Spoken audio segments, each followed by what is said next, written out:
Hey, what's going on, everybody? My name is Corey, better known as the Seaman. Now I want to welcome you to another edition of the Seaman's Cinema Sit Down. Ooh, man. Thursday night, I went and saw me an action flick because I love action flicks. And this action flick starred one of my favorite action flick actors of all time, Mr. Will Smith, with an interesting twist that there would be two of him. And one of them is basically like a digital, younger version. And then this movie is directed by Ang Lee, who just continually affects the medium in all sorts of ways, from the technical standpoint to the visual effects standpoint, always pushing action to new places for cinema. And I was very, very excited, and I came out very, very happy. And I saw the critic scores, and I was confused. But I think I figured it out, because this movie has one inherent flaw. And we're going to talk about that flaw, and then talk about why we can ignore that flaw, because everything else is just wonderful. So why don't you pull up a chair, man, take a seat. We're getting ready to dive in, spoiler-free, into Gemini Man. Now, as I said, Gemini Man, for those unfamiliar, is a movie that stars Will Smith and is directed by Ang Lee. And it's been essentially about an over-the-hill hitman who has to face off against a younger clone of his when the privatized military company that he was working for as an assassin decides we have to kill him. And he sends this younger clone of that guy to go do the job. So we get two Will Smiths in this movie. And the one problem that this movie has is it's a script from the 1990s, and it's produced by Jerry Bruckheimer. Thus, this movie feels very much like a 90s action movie.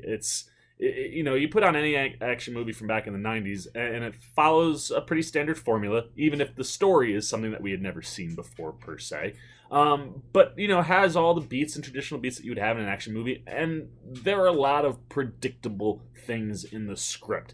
Some of the big surprises you can see coming moments to minutes away. You can figure out a lot of these things before they happen, and sometimes it's a detriment to a film.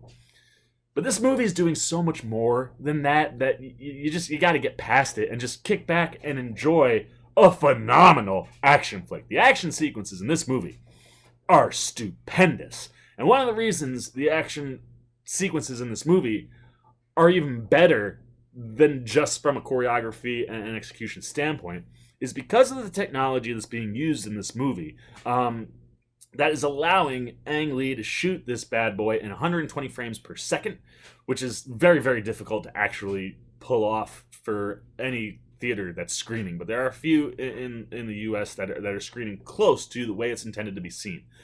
But the thing that surprised me with this movie is when I was seeing things about it, I was you got to go see this in 3D. I have to see it in 3D, because the 3D is not just normal 3D. It is HFR 3D, which stands for high frame rate. And the high frame rate is what's getting us close to that 120 seconds that Ang Lee is shooting in.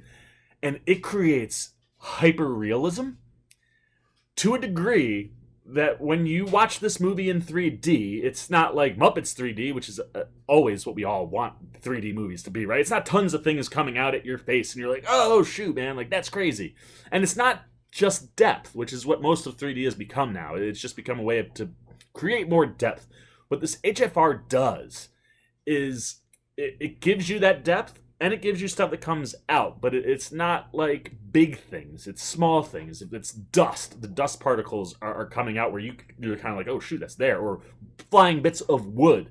And what it essentially does is it puts you smack dab in the scene with the actors. That's what it feels like. That's how real it looks. And when you watch action sequences like you are sitting right next to the actor, holy cow, man. It is some of the most mind-blowing stuff I've ever seen on a screen in a 3D format. I just sat there, and it's even the non-action stuff, because of that high frame rate, it doesn't feel like a normal movie. It feels like it's moving, and that it's tangible almost. It's wild.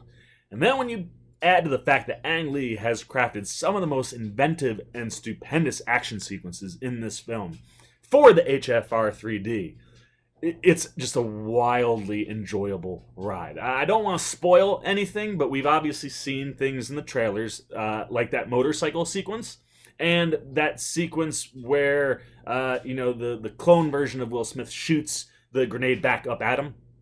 That stretch of the movie, wow, dude, like wow. And the motorcycle chase sequence, I'm sitting there going, is Will Smith pulling a Tom Cruise right now? Because it certainly looks like he is driving this motorcycle through most of it. Now that there is this clone version of him, and from what I understand, it involves like creating a digital mask of young Will Smith, essentially almost kind of like the deepfake technology, but different.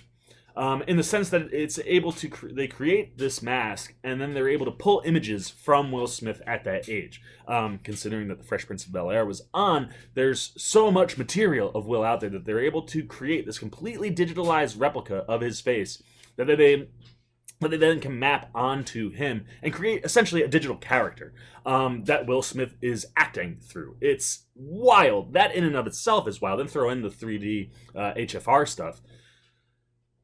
It's crazy. And some of the sequences, you can tell that some of the things that are happening are CGI'd.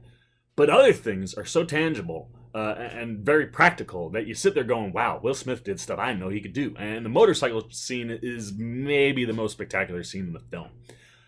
Its conclusion, the finale, is also pretty freaking spectacular and introduces a character that we hadn't seen.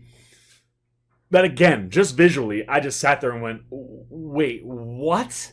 And it's one of these digital characters that is there, man. Like, you're watching this thing and like watching what it would be like if that character actually existed and it was right in front of your face, and it's mind-blowing. So the action in this movie is tremendous.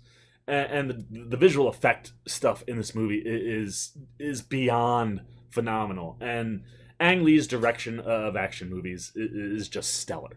And although the script is weak, I sat there and had a hell of a time. And the biggest reason that I had a hell of a time is not the 3D HFR or HFR 3D. It's Will Smith, dude. This is one of the best performances of his career. It was tremendous. And it's because you get this young Will Smith, and we've all grown up with young Will Smith. If you're my age, if you're in your 30s, you grew up with Will Smith in his 20s. And we know what version of Will Smith we had back then, man. He's fun, he's light, he's a good time, he's a complete character, he can be a huge goofball. And all of those things are removed from the young version of Will Smith because it's a 51-year-old Will Smith acting in that role. And it gives you something that you've never seen. It gives you an unbelievably grounded, experienced actor in a 20-something-year-old Will Smith body. And it's mind-blowing. The way he plays these two roles is just crazy. And because of the training and the fact that they essentially turn him into a weapon, both the real Will Smith, his character Henry, and Junior, the clone, that both of them kind of are here a lot because you have to be here if you're gonna be in that mode. But there are just little tiny things he does, like the first time he truly realizes that what he is fighting is himself, or most likely a clone of himself. It's one of the other story beats that takes a while. It takes a while for everybody to figure out that it's a clone. And it's like, guys, come on, put two and two together. Like, in the world we live in, like, it's not like a son. It's obviously his clone. That was a little weird, but that aside, like, there is a moment when he finally does realize it,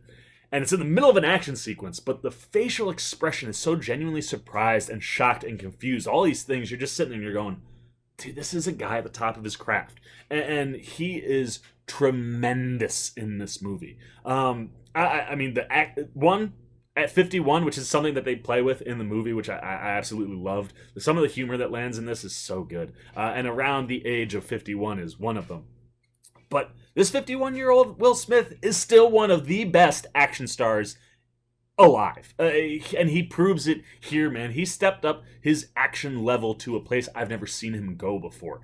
And the choreography is intricate, and it's crazy, and you're literally watching him fight a clone of himself. It blows my mind that people are getting hung up on, oh, well, it's a really predictable script and like it doesn't really focus or say very. Did you watch this movie? Like, wow.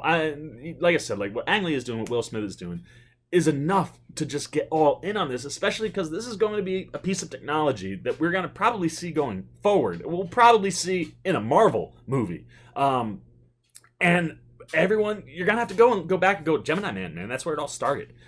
Throw in on top of that, there's a pretty solid cast around Will Smith. And while Clive Owen and Benedict Wong have very, very small roles, they're very, very good. Clive Owen is tremendous. And one of the things that I love about this movie is Clive Owen interacts with the clone, younger Will Smith, a lot in the movie. And there are moments where he kind of has to scold him, where he's kind of like his father, and he feels that way. Like, you're my son, I'm your father. And to have that relationship when you have a 51-year-old Will Smith and Clive Owen, who's very similar in age, it'd be hard to translate that. And yet Will Smith genuinely makes you believe that he is younger and inferior to Clive Owen. And in those scenes, it just feels so genuine because of what Will is able to pull off, and allows Clive to do exactly what he needs to do. And he's fantastic. And then Benedict Wong. I sat in the movie and went, thank God for Benedict Wong, because he injects life into this movie. Like I said, both of Smith's characters are very, very much here. They become roboticized to a degree because they're trained weapons. So a lot of the movie is very here, and there's not huge emotional swings, but Benedict Wong just comes in and lights it up, man, and injects this energy into the movie that just kind of lifts it when you need some personality.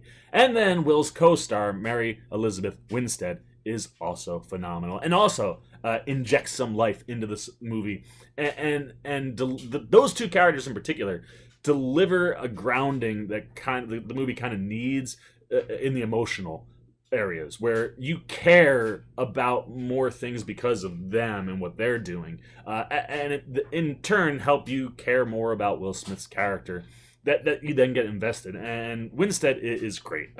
She carries her own action sequences in this movie really, really well. She kind of pops up down by the docks a bunch, and one of the boat rental buildings takes place there. And wow, dude, I sat there, I was like, yeah, all right, Mary Elizabeth Winstead, get it.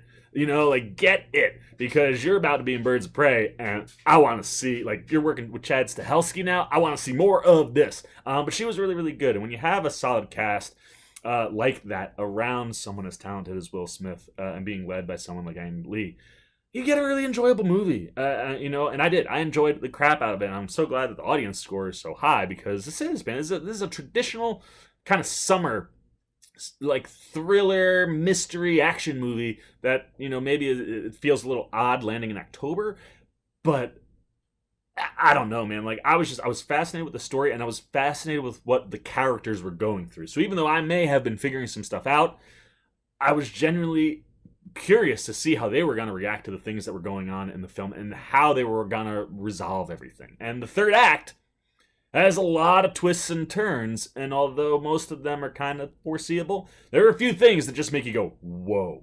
Wow, okay, I didn't really think we were going to go, all right, neat. And I don't know, man, this is a movie that worked for me. So there you go, man. Those are all my non-spoiler thoughts about Gemini Man. I don't want to spoil anything about this movie, because it is a genuine treat. And the visual technology, like I said, man, I've never seen an action movie where, I feel that much in the scene. Obviously you've seen things on the big screen where you do it and it's oh man, the way it's shot, you feel like you're there. No, this is I was literally just sitting right next to Will Smith while he's running through on top of the hallway. There's a shot where he kind of takes out a bunch of banisters with his gun.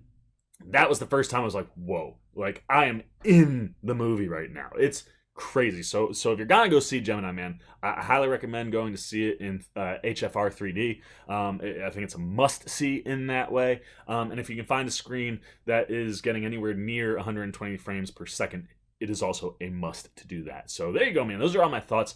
What I thought was a pretty fun action flick with that is going, like I said, going to be that spot we pinpoint maybe 5-10 years from now, going, that changed the game for 3D. And action movies. So there you go. Now I want to know what you're thinking. Now, have you gotten out to see Gemini Man? Are you falling more with the critics where you can't get over the story and the script and the fact that it's predictable? Or were you with the fans? And did you enjoy this? Were you able to kick back and go, oh my gosh, man, this feels like classic old school Will Smith, like the Will Smith I remember growing up and doing action movies? And acting and performing at a level I've never seen him do an action movie in. So what were you liking? What were you disliking? What camp do you fall in? And if you saw the movie, did you see it in HFR 3D? And if you did, how mind-blowing of an experience was it? Leave all of those comments down below. As always, if you enjoyed this video, please give me a thumbs up. And if you're new, you want to come hang out with the old C-Man? You know what you gotta do, man. You gotta go hit that subscribe button and the little bell that follows so you get alerts every time I make a new video. For the C-Man's Cinema Sit Down, I am the C-Man, and I am signing off. Peace!